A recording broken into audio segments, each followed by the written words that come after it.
दिनकर जयसिंग गरड, मुक्काम पोस्ट राननुसते, तालुका उत्तर सोलापूर, जिल्हा सोलापूर, बारामतीमध्ये आलो. हे बघून मला समाधान वाटलं नाही.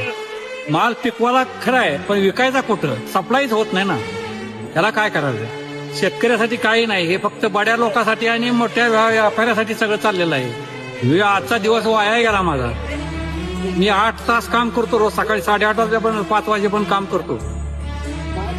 मला बघून समाधान नाही वाटलं. हे काय केमिकलचं खत औषध वापरून शेतकऱ्याला, सगळ्या शहरातल्या खेडेगावच्या माणसाला रोग व्हायला लागले उलट. त्याचा काही उपयोग नाही. याचा सगळा नुसतं उत्पन्न 10 पट वाढलं, पण शरीराला शेतकऱ्याचा काही त्याचा उपयोग नाही. जुनं दूध नाही, जुनं कटलं खाणं, अन्न पाणी नाही, भाजीपाला नाही, नुसतं उकांड्यात टाकलेलं सगळं आहे ते बोगस. टाकायचं, दिवस काढायचं, लवकर मरून जायचं, ह्याच्यापेक्षा दुसरं काही नाही. इथं जमिनीला तर सवय लागली. खत टाकल्याशिवाय काय येत नाही. सेंद्रिय काही सुद्धा येत नाही आता पहिलं तर. हे बघणं योग्य आहे. निर्यात नाही, ठप्प आहे सगळी निर्यात सगळ्याच मालाची.